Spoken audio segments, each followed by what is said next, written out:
पूरी कहानी के बाद बड़ी खबर का भी रुख कर लेते हैं जो कि राजा रघुवंशी हत्याकांड से जुड़ी हुई है। राजा रघुवंशी केस में नए किरदार की एंट्री हुई है। सोनम रघुवंशी की कॉल डिटेल से खुलासा हुआ है। संजय वर्मा नाम के युवक के संपर्क में थी सोनम। दोनों के बीच एक महीने में 234 बार बात हुई। ऐसी भी क्या बातचीत है जो कि एक महीने या 30 दिनों में 234 बार बात करने पर जा पहुंची। यानी कम से कम 7 बार एक दिन में बातचीत हो रही थी दोनों के बीच में। कम से कम 7 बार की बात है। आखिर क्या उन दोनों के बीच में बातचीत हो रही थी, और अगर बातचीत हो रही थी तो संजय वर्मा का फोन अब स्विच ऑफ क्यों है?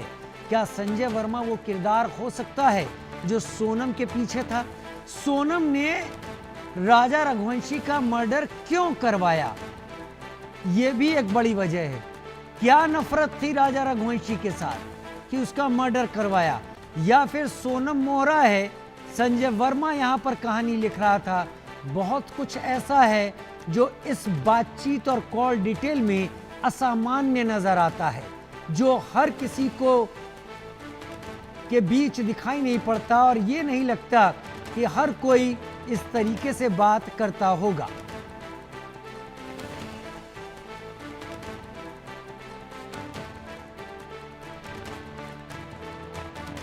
राजा रघुवंशी केस में इस नए किरदार की एंट्री ने बहुत कुछ खुलासे सामने रखे हैं।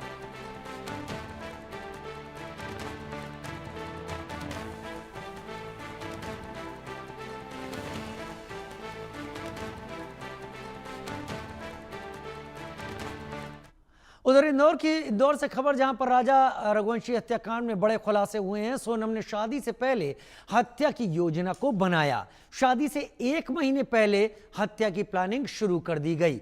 अवंती रेस्टोरेंट में उसके बाद तीनों ने मुलाकात की, जिसके बाद ये चीज अमली जामे की तरफ आगे बढ़ी। लेकिन शादी से 1 महीने पहले बड़ा सवाल जो कि मेघालय पुलिस यानी शिलोंग पुलिस भी ढूंढ रही है कि वो नफरत क्या थी, वो वजह क्या थी जिसके चलते ये सारी की सारी कवायद की गई। रिपोर्ट देखते हैं। और उसके साथी विशाल ने राजा और सोनम की शादी के 1 महीने पहले ही रच दिया था। उसके लिए बैठक की जाती थी, उसके लिए प्लानिंग की जाती थी, और वो प्लानिंग के लिए बताया जा रहा है कि इंदौर के टीसीएस इलाके के पीछे वाले सुपर कॉरिडोर के इसी रेस्टोरेंट में, अवंती रेस्टोरेंट में वो तीनों आए, और आकर यहां उन्होंने उस षड्यंत्र का शुरुआती प्लानिंग की थी। ये कैफे बेहद सिंपल है। इस पूरे इलाके के अंदर कई सारे कैफेज हैं और सुनसान इलाका है। जानकारी ये भी है कि राज कुशवाहा जो कि एक मुख्य आरोपी है, वो इस इलाके में अक्सर देखा गया था। वो यहाँ कभी चाय पीने आता था, पीछे के रेस्टोरेंट्स के पास भी जाता था, कई इलाकों के अंदर जाता था। पहले इस कैफे को हम एक नजर से देखते हैं। साधारण सा कैफे है। बताया जाता है कि यहाँ का खाना अच्छा है, इसलिए ग्राहक शाम को अक्सर आया करते हैं। इस तरह की टेबल्स लगाई गई है, और ये ऐसे ही बैठकर यहां प्लान किया गया था। इस तरीके से प्लान किया गया था। ये जानकारी जो आ रही है वो प्लानिंग यहां बैठकर की गई थी राजा की शादी के 1 महीना पहले। कैफे ओनर साहब मेरे साथ में मौजूद है, मैं उनसे भी पूछ लेता हूं। सर, जिस तरीके से ये घटनाक्रम चला, आपने सुना है कि राजा हत्याकांड के अंदर जिस शातिर अंदाज के साथ में इन सभी आरोपियों ने उसे शिलोंग ले जाकर मारा। बताया जा रहा है कि प्लानिंग के लिए वो आते थे, इस इलाके के अंदर रहते थे, और आपके रेस्टोरेंट के अंदर बैठकर इन्होंने जानकारी पुलिस को दी थी कि प्लानिंग की थी। आपको कुछ ध्यान है उस वक्त? कोई टाइम याद है कभी कुछ जिस वक्त? नहीं, ऐसा तो मुझे कुछ याद नहीं है कि वो कब आए थे, कैसे आए थे, ये भी कुछ पता नहीं है। जिस प्रकार से उन्होंने बताया कि हम वहाँ पे प्लानिंग करी, ये करी, तो उन्होंने क्या बात करी हमें इसका कोई अंदाजा नहीं है। उन्होंने आए होंगे, खाने का ऑर्डर दिया होगा, बस हमारा काम यही रहता है, खाने का ऑर्डर लगाने तक का। उसके बाद वो क्या बात कर रहे, क्या नहीं कर रहे, हम किसी पर्सनल बातें हम क्या सुनेंगे। बेशक बात सही भी है। और कई प्रकार के कस्टमर आते हैं, हमें तो ये भी क्लिक नहीं है कि वो आए थे भी या नहीं आए थे। अच्छा, वो भी आपको ख्याल नहीं है कि वो नहीं, वो टाइम हो गया ना। अच्छा, आरोपियों के चेहरे जब आपने मीडिया के थ्रू देखे, जब सारे आरोपियों के चेहरे, तो इसमें जैसे ये क्या है कि हमारे यहाँ एरिया के आसपास ही रहते हैं, 1 से 1.5 किलोमीटर का एरिया है ये। जी। नंदबाग कॉलोनी, कुशवा नगर, तो हमारा क्या आना जाना लगा रहता है इस एरिया में। तो कहीं ना कहीं इनकी फेस ऐसा रीड करा हुआ लगता है कि यहाँ देखा हुआ सा लगता है। और यहाँ तमाम और दूसरे कैफेज भी हैं आसपास। यहाँ पे जैसे क्या टीसीएस कंपनी है, उसके सामने कई कैफे हैं, 20 से 25 कैफे होंगे। तो वहाँ तो आए दिन यानी व्यक्ति आते हैं, चाय नाश्ता वगैरह। अच्छा, लड़का लड़की सभी आते हैं? सभी आते। और ये क्या अभी इतना डेवलप नहीं हुआ है सुपर कॉरिडोर रोड, इसका डेवलपमेंट चल रहा है अभी। और कई सुनसान एरिया पड़ता है रात के टाइम यहाँ पे भी। हाँ। और अब ढाबा कब तक खुला रहता है अपना? मेरा 11:30 लास्ट रहता है, 11 के समथिंग में क्लोजिंग कर देता हूँ। कस्टमर्स आते बाकी हम 11 के बाद कस्टमर नहीं, किचन वगैरह सब हमारा वो हो जाता है।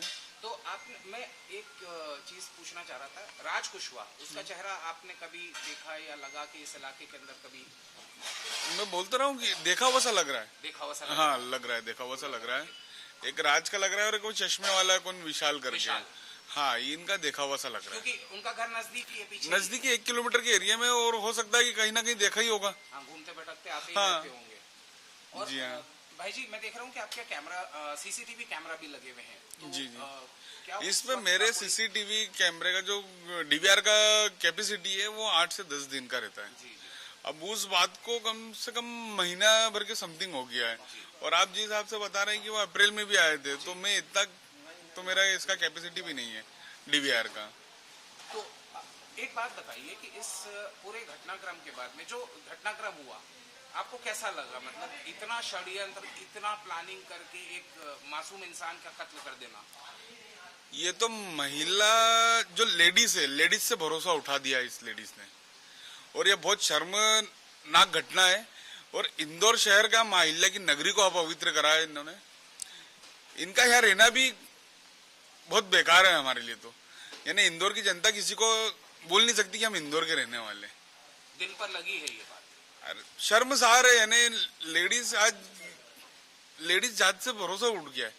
नहीं सर, ऐसा नहीं, किसी एक के कहने से तो नहीं होता, लेकिन हकीकत ये है कि जो हुआ है वो घटनाक्रम वाकई में बहुत बुरा। पता तो उसे भी नहीं था राज रघुवंशी को, राजा को नहीं पता। उसने तो 7 जन्मों की कसमें खाई थी उसके साथ, और 7 दिन के अंदर ही उसके साथ ऐसी घटना घट गई। तो उस व्यक्ति का क्या है, और उसके परिवार की क्या गलती थी? आपको नहीं करना थी वो, अगर आपको शादी करना थी तो छोड़ के आ जाते, उसको इस कंडीशन में तो नहीं करना था। जो परिवार पे क्या बीतरी होगी। देखिए, ये उसी कैफे के ओनर हैं जो कहते हैं कि हम शर्मसार हुए, ये इंदौर के लोग शर्मसार हुए। और यही तस्वीरें मैं आपको दिखा रहा हूँ कि इसी तरीके से साधारण लोगों की तरह आते थे, ग्राहकों की तरह आए, बैठकर प्लानिंग की, और उसके बाद में सोनम रघुवंशी और राज कुशवाहा ने इस विभत्स हत्याकांड को अंजाम दिया शिलांग में जाकर। जाहिर सी बात है, कई और खुलासे, कई और चीजें इस पूरे हत्याकांड से जुड़ी हुई वक्त वक्त पर हमारे सामने आते रहेंगे और हम आपको अपडेट करते रहेंगे। वीरेन के साथ मैं Atiyab Shaikh, India news, Indore. Plan 1-2 नहीं बल्कि कई थे। कुल मिलाकर हिसाब यह था कि राजा किसी भी हाल में जिंदा घर नहीं लौटेगा। राजा दिलोजान से सोनम को प्यार करता था, और सोनम के दिल में क्या था अब सामने आ रहा है।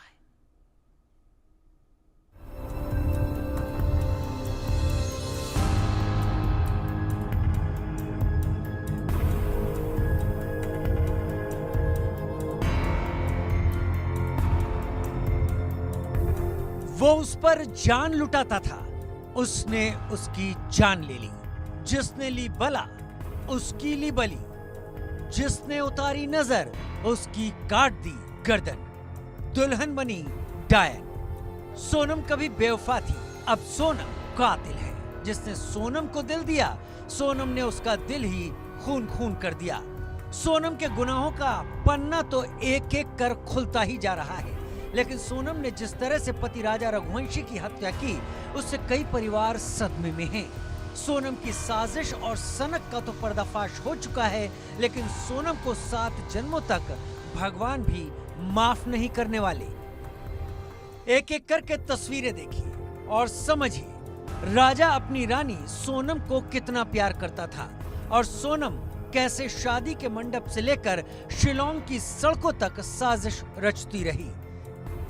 इस तस्वीर को देखिए, राजा किस तरह से स्टेज पर सोनम की नजर उतार रहा है। नोटों को हाथों में लेकर सोनम की सारी बलाओं को दूर कर रहा है। सिर से लेकर पैर तक नोट घुमा रहा है। लग रहा है राजा दुनिया की सारी खुशियां सोनम को देना चाहता था और सोनम की सारी मुश्किलें अपने माथे पर लेना चाहता था। लेकिन राजा को क्या पता, जिस सोनम को जान से ज्यादा प्यार कर रहा है वो उसकी जान लेकर ही मानेगी। जरा फिर से इस तस्वीर को देखिए। जिसने सोनम की नजर उतारी, सोनम ने उसकी यानी पति राजा रघुवंशी की गर्दन ही उतार दी। राजा सोनम पर जान देता था और उसी सोनम ने